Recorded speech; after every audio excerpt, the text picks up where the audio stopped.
अगर आपको अपने लक्ष्य को हासिल करना है तो लक्ष्य पाने का तरीका बदलो, इरादा नहीं। नमस्कार प्यारे साथियों, आपका होस्ट, आपका दोस्त मनीष बोचीवाल एक बार फिर से आपका नए सेशन के अंदर हार्दिक स्वागत करते हैं। और आज का हमारा सेशन रहने वाला है मानव विकास के उपागम को लेकर के, कि मानव विकास के उपागम कौन कौन से हैं। एक बार स्क्रीनशॉट लीजिए, फिर हम मानव विकास के उपागम को विस्तार पूर्वक जो है वो पढ़ेंगे कि मानव विकास के उपागम कौन कौन से हैं। तो देखिए, मानव विकास की समस्या यानी कि मानव विकास के अंदर आने वाली समस्या को हम अनेक तरीकों से या अलग अलग तरीकों से देख सकते हैं कि मानव विकास का जब मापन किया जाता है तो उसमें किस प्रकार की जो है वो समस्याएं हमारे सामने आती हैं। उन समस्याओं को हम अलग अलग तरीकों से देख सकते हैं। तो कुछ महत्वपूर्ण जो तरीके हैं वो यहाँ बताए गए हैं आपकी बुक के अंदर। मानव भूगोल में मानव विकास के मापन के लिए 4 तरीके जो है वो बताए गए हैं, या फिर मानव विकास के उपागम 4 बताए गए हैं। पहला है आय उपागम, कल्याण उपागम, न्यूनतम आवश्यकता उपागम व क्षमता उपागम। यानी कि ये 4 उपागम है। इन 4 उपागमों को हमें विस्तार पूर्वक पढ़ना है कि मानव विकास के उपागम कौन कौन से हैं। आय उपागम, कल्याण उपागम, न्यूनतम आवश्यकता उपागम और क्षमता उपागम। आइए अब विस्तार पूर्वक इनके बारे में एक एक के बारे में चर्चा करते हैं। अब हम चर्चा करेंगे मानव विकास के उपागमों में सबसे पहले आय उपागम की या फिर इनकम अप्रोच की बारे में हम सबसे पहले चर्चा करेंगे। तो मानव विकास के उपागमों में सबसे पुराना उपागम कौन सा है? अगर आपसे पूछा जाए कि मानव विकास के जो उपागम हैं उनमें सबसे पुराना उपागम कौन सा है, तो आप क्या बताएंगे? सबसे पुराना उपागम है आय उपागम या इनकम अप्रोच। इसमें मानव विकास को, मानव का जो विकास है उसको किसके साथ जोड़ करके देखा जाता है? आय के साथ। यानी कि मानव का विकास का जो मापन कर रहे हैं हम, उसमें मानव की आय क्या है या मनुष्य की आय क्या है, इसके साथ जोड़ करके मानव विकास को देखा जाता है। और आय का स्तर किसी व्यक्ति द्वारा भोगी जा रही स्वतंत्रता के बारे में हमें बताता है। यानी कि उस व्यक्ति की इनकम कैसी है और उस इनकम के आधार पे वो किस प्रकार से अपने आप को फ्रीडम महसूस कर रहा है या स्वतंत्रता को परिलक्षित कर रहा है, इस आधार पे हम मानव विकास का मापन कर सकते हैं या मानव विकास के बारे में बता सकते हैं कि जो आय का स्तर है वो व्यक्ति का किस प्रकार का है। अगर आय का स्तर जो है वो उसका अच्छा खासा है तो हम कह सकते हैं कि जो मानव है वो अपने फ्रीडम को या स्वतंत्रता को अच्छी तरीके से जी पा रहा है। और उसका आय का स्तर अगर निम्न बना हुआ है तो वो स्वतंत्रता के लिए कहीं ना कहीं अपने आप को, या फिर हम कह सकते हैं फ्री होकर के कोई भी काम जो है वो नहीं कर पाएगा। उसके बाद में है आय का स्तर ऊंचा है, यानी कि उसकी इनकम जो है वो ज्यादा है, तो मानव विकास का स्तर भी जो है वो क्या है? ज्यादा है या ऊंचा बना हुआ है। जिस प्रकार से अगर एक देश के अंदर मानव की जो इनकम है वो अगर हाई है तो मानव विकास या ह्यूमन डेवलपमेंट का जो लेवल है वो भी क्या है? हाई है। इस आधार पे हम कह सकते हैं कि मानव विकास का जो आय उपागम है वो हमारे लिए एक महत्वपूर्ण उपागमों में से एक हो जाता है, क्योंकि इनकम जो है वो ज्यादा होनी चाहिए। इनकम ज्यादा होगी तो मानव विकास का लेवल भी जो है वो क्या होगा? हाई होगा। ये था मानव विकास का आय उपागम। आगे हम पढ़ेंगे कल्याण उपागम या फिर वेलफेयर अप्रोच। वेलफेयर अप्रोच क्या होती है या फिर कल्याण उपागम क्या होता है? यह उपागम मानव को यानी कि मनुष्य को लाभार्थी के रूप में या फिर विकासात्मक गतिविधियों के रूप में, गतिविधियों के लक्ष्य के रूप में देखता है।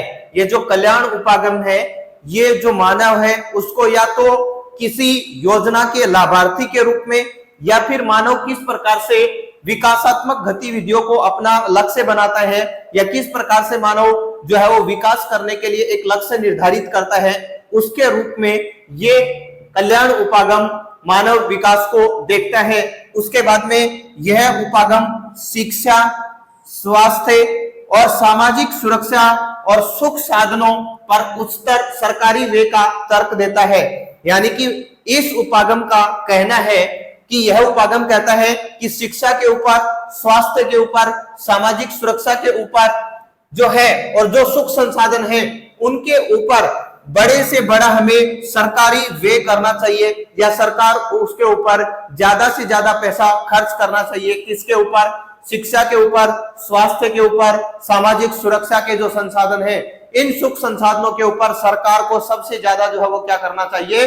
पैसा खर्च करना चाहिए। सरकार कल्याण पर अधिकतम व्यय करे, यानी कि मनुष्य के कल्याण के लिए, या फिर हम कह सकते हैं कि मनुष्य की जो आधारभूत आवश्यकताएं हैं उनको पूरा करने के लिए सरकार जो है वो अधिक से अधिक पैसा खर्च करे, जिससे मानव विकास के स्तरों में वृद्धि हो। यानी कि मानव विकास, ह्यूमन डेवलपमेंट जो है उसका जो लेवल है वो बढ़ पाए, इसके लिए गवर्नमेंट जो है वो जिम्मेदार है कि कल्याण से संबंधित या मनुष्य की जो आधारभूत आवश्यकताएं हैं उनके ऊपर सरकार को ज्यादा से ज्यादा पैसा खर्च करना चाहिए, जिसके माध्यम से हमारा जो मानव विकास है उसका डेवलपमेंट हो सके। अगला उपागम है आधारभूत आवश्यकता उपागम, या फिर हम कह सकते हैं बेसिक नीड अप्रोच। ये बेसिक नीड अप्रोच है, तो इसके अंदर हमें कुछ आधारभूत आवश्यकताएं बताई गई हैं जिसके बिना मानव का जीवन जो है वो नहीं चल पाएगा। तो इस उपागम को मूल रूप से अंतरराष्ट्रीय श्रम संगठन ने प्रस्तावित किया, या फिर हम कह सकते हैं कि मानव विकास के उपागमों में इस उपागम को किसके द्वारा प्रस्तावित किया गया? तो ILO, इंटरनेशनल लेबर ऑर्गेनाइजेशन के द्वारा इसको प्रस्तावित किया गया। और इसमें कितनी आवश्यकताएं बताई गई मनुष्य की? तो इसमें मनुष्य की न्यूनतम 6 आवश्यकताएं बताई गई हैं। पहली बताई गई है स्वास्थ्य, यानी कि मनुष्य का जो है वो स्वस्थ रहना आवश्यक है। उसके बाद में बताया गया शिक्षा, यानी कि मनुष्य को पढ़ा लिखा भी होना चाहिए, उसको शिक्षा जो है वो प्राप्त होनी चाहिए। मनुष्य को समय पे भोजन भी मिलना चाहिए, जल की भी पूर्ति होनी चाहिए, और उसके आसपास जो है वो स्वच्छता का भी विशेष ध्यान रखना चाहिए, और उसके पास जो है वो आवास या फिर मकान की व्यवस्थाएं भी उसके पास होनी चाहिए। तो ये जो 6 आपकी आवश्यकता उपागम के अंदर जो मूलभूत आवश्यकताएं हैं ये आपके लिए वेरी वेरी इंपॉर्टेंट है। चाहे आप लेब असिस्टेंट की तैयारी कर रहे हैं, चाहे आप 12th की तैयारी कर रहे हैं, चाहे आप EMRS की तैयारी कर रहे हैं, क्योंकि इनमें से क्वेश्चन पूछ लिया जाता है कि न्यूनतम आवश्यकता उपागम में से कौन सी जो है वो आवश्यकता नहीं है या फिर है। उसके बाद में न्यूनतम आवश्यकता उपागम को किसने प्रस्तावित किया? तो ILO, इंटरनेशनल लेबर ऑर्गेनाइजेशन के द्वारा इसको प्रस्तावित किया गया। और 6 जो मूलभूत आवश्यकताएं बताई गई, स्वास्थ्य, शिक्षा, भोजन, जलापूर्ति, स्वच्छता और आवास, ये जो है वो आपकी मूलभूत आवश्यकताएं है। अगला जो उपागम है आपका क्षमता उपागम, या फिर हम बोल सकते हैं कैपेबिलिटी अप्रोच या क्षमता उपागम। इस उपागम का जो संबंध है वो किससे है? प्रोफेसर अमर्त्य सेन से। अब ये प्रोफेसर अमर्त्य सेन कौन था? पीछे के वीडियो अगर आपने देखे हैं तो कमेंट बॉक्स में जरूर बताएंगे कि प्रोफेसर अमर्त्य सेन कौन थे। तो इस उपागम का संबंध किससे है? प्रोफेसर अमर्त्य सेन से है। उसके बाद में है संसाधनों तक पहुंच।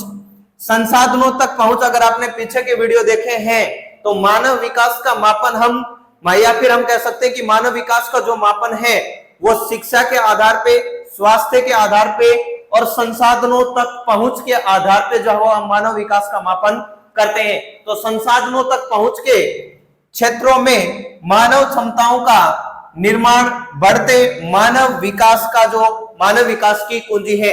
अगर संसाधनों तक पहुंच मानव की बढ़ रही है तो हम कह सकते हैं कि मानव विकास की अहम कुंजी किसे माना गया है? संसाधनों तक पहुंच को मानव विकास की अहम कुंजी माना गया है। ये थे अपने मानव विकास के महत्वपूर्ण 4 उपागम जिनके बारे में हमने अध्ययन किया। तो शायद मेरे हिसाब से आप सभी IPL में कुछ ज्यादा ही बिजी हैं, क्योंकि वीडियोज के ऊपर व्यूज जो है वो बहुत कम आ रहे हैं। खैर कोई बात नहीं, अगर IPL में बिजी है तो IPL में बिजी रहिए, ये वीडियो बाद में देख लेना। लेकिन हाँ, जब भी इन वीडियो को आप देखें तो आप अपने दोस्तों के साथ शेयर करना ना भूलें, चैनल को सब्सक्राइब करना ना भूलें। आपके कोई पैसे थोड़ी ना लग रहे हैं चैनल को सब्सक्राइब करने में, तो ज्यादा से ज्यादा दोस्तों तक पहुंचाइए। और आगे की क्लास में हम पढ़ेंगे मानव विकास का मापन किस प्रकार से किया जाता है। सरल और आसान भाषा में हम पढ़ने का प्रयास कर रहे हैं। अगर आप बोलेंगे तो लोकल लैंग्वेज के अंदर भी पढ़ाने को तैयार है, लेकिन आप अपने चैनल को जो है वो ज्यादा से ज्यादा लोगों तक शेयर कीजिए। फिर मिलेंगे नेक्स्ट सेशन के अंदर, तब तक के लिए जय हिंद, जय भारत।